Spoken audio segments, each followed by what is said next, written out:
नमस्कार, स्वागत है आपका अपने YouTube channel doctor Madhubala classes में। मैं हूं राजेंद्र कुमार वर्मा और आज हम करेंगे भारत का महान्यायवादी द अटॉर्नी जनरल। अनुच्छेद 76 में अटॉर्नी जनरल जो है भारत का महान्यायवादी के बारे में व्यवस्था की गई है, प्रावधान किया गया है। अनुच्छेद 88 और 105 भी इससे संबंधित हैं। संविधान के भाग 5 के अध्याय 1 के अंदर भारत के महान्यायवादी का जो पद है उसको रखा गया है। ये देश का सर्वोच्च विधि अधिकारी होता है, सरकार का मुख्य विधि परामर्शदाता होता है। इसका काम ही सरकार को विधि से संबंधित विषयों पर परामर्श देना होता है।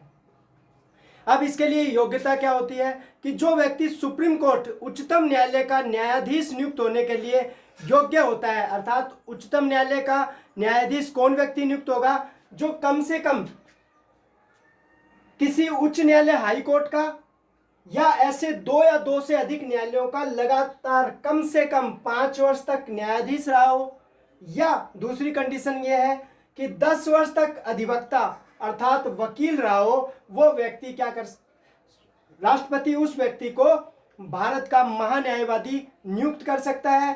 किसकी सलाह पर? मंत्रिमंडल की सलाह पर। अब जो भारत का महान्यायवादी होता है वो राष्ट्रपति के प्रसाद पर्यंत ही पद धारण करता है और उसको जो पारिश्रमिक दिया जाता है, उसको जो वेतन दिया जाता है वो राष्ट्रपति अवधारित करता है। वर्तमान में जो है उसको 2,50,000 रुपया वेतन मिल रहा है, मासिक है ये वेतन। तो पारिश्रमिक जो है 2.5 लाख रुपया वेतन है वो मासिक मिलता है। इस प्रकार से हमने देखा कि राष्ट्रपति जो है इसके जो पारिश्रमिक है उसको अवधारित करता है। एक बार इसका स्क्रीनशॉट लें। अनुच्छेद 76 में राष्ट्रपति द्वारा निर्देशित किए जाने पर महान्यायवादी सरकार को विधि संबंधी विषयों पर सलाह देगा। तो इसका मुख्य काम क्या है? जब राष्ट्रपति इसको निर्देशित करेगा तब सरकार को विधि संबंधी कार्यों विषयों पर सलाह देने का काम है, और जब राष्ट्रपति इसको निर्देशित करेगा तब अन्य कर्तव्यों का पालन करना जो है इसका काम है। महान्यायवादी को अपने कर्तव्यों के पालन में भारत के राज्य क्षेत्र में जितने भी हाई कोर्ट्स हैं, चाहे वो सुबॉर्डिनेट कोर्ट्स हैं, अधीनस्थ न्यायालय हैं, उनमें सुनवाई का अधिकार होगा। यानी सुप्रीम कोर्ट, हाई कोर्ट और जो अधीनस्थ न्यायालय है, सुबॉर्डिनेट कोर्ट है, उनके अंदर सुनवाई का अधिकार महान्यायवादी को होगा। इसका कार्यकाल 5 वर्ष या 65 वर्ष की आयु जो पहले हो जाए।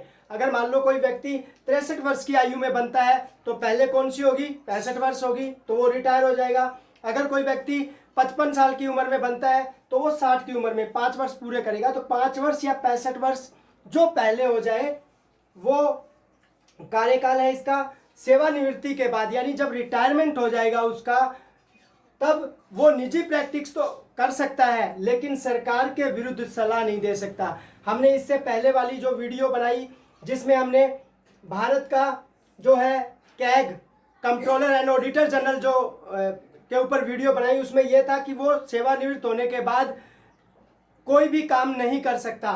तो यहाँ महान्यायवादी जो है वो निजी प्रैक्टिस कर सकता है लेकिन सरकार के विरुद्ध सलाह नहीं दे सकता।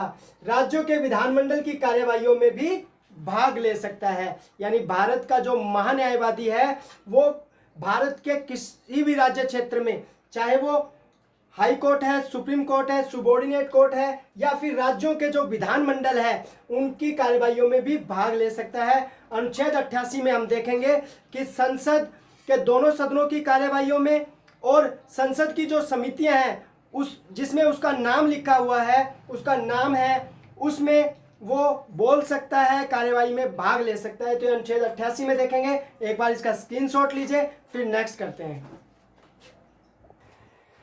अनुच्छेद 88 महान्यायवादी संसद के किसी सदन में या संयुक्त बैठक हो रही है दोनों सदनों की, उसकी कार्यवाही में भाग ले सकता है, बोल सकता है। और संसद की किसी भी समिति में जिसमें उसका नाम दर्ज है, सदस्य के रूप में उसका नाम है, उस समिति की कार्यवाही में बोल सकता है, भाग ले सकता है।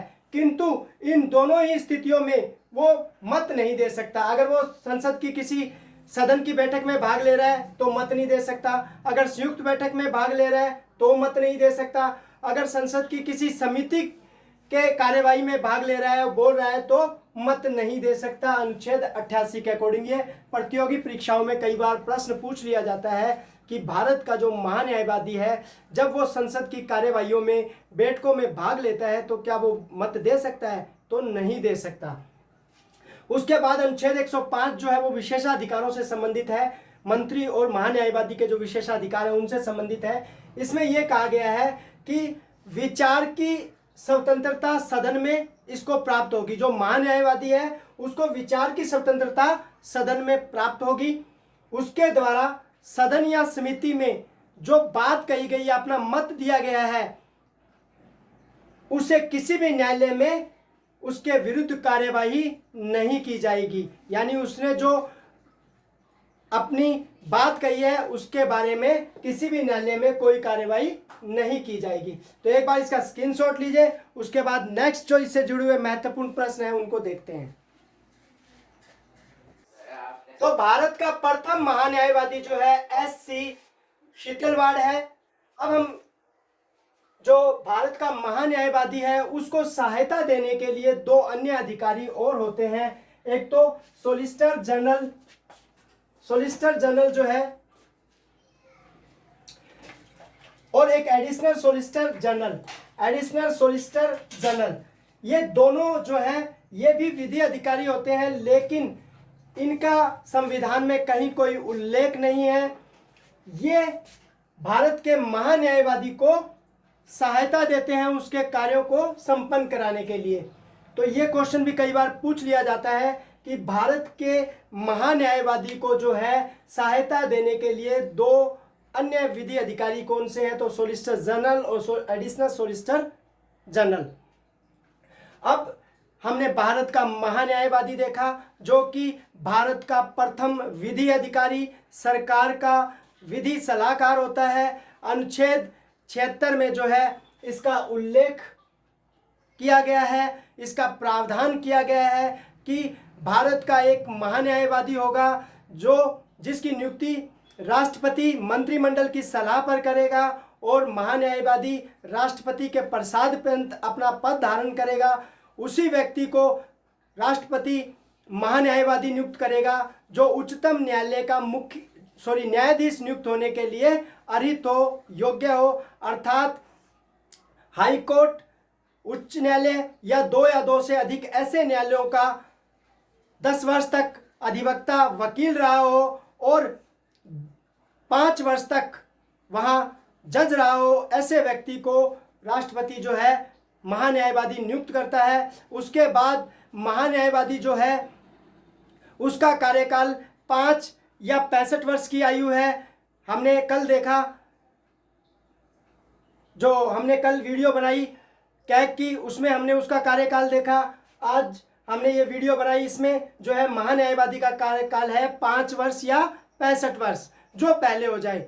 उसके बाद इसका जो पारिश्रमिक है वो, क्योंकि ये किसके योग्य है, सुप्रीम कोर्ट के न्यायाधीश के जैसी इसकी योग्यता है, तो वेतन भी उतना ही होगा। तो इसका वेतन जो है वो 2,50,000 है और इसका पारिश्रमिक जो है वो राष्ट्रपति निर्धारित करता है।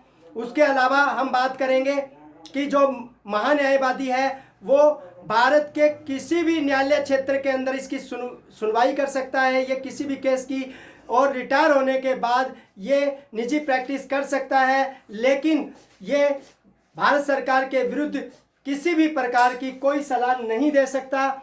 संसद के दोनों सदनों की कार्यवाही में भाग ले सकता है, संसद की संयुक्त बैठक में भाग ले सकता है, और इसके अलावा जितनी भी लोकसभा की समितियां हैं उनके अंदर भाग ले सकता है, लेकिन ये मत नहीं दे सकता। और इन समितियों और सदन के कार्यवाही में जब इसने भाग लिया और इसने जो कुछ बोला है उसके विरुद्ध किसी न्यायालय में उसकी जांच नहीं की जा सकती, उसके विरुद्ध कार्यवाही नहीं की जा सकती। इसके अलावा इसकी सहायता करने के लिए दो विधि अधिकारी, अन्य विधि अधिकारी हैं, सॉलिसिटर जनरल और एडिशनल सॉलिसिटर जनरल।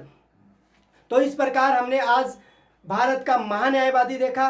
उम्मीद करता हूं कि आपको ये वीडियो पसंद आई होगी और आपकी प्रतियोगी परीक्षा के लिए ये वीडियो उपयोगी होगी। धन्यवाद।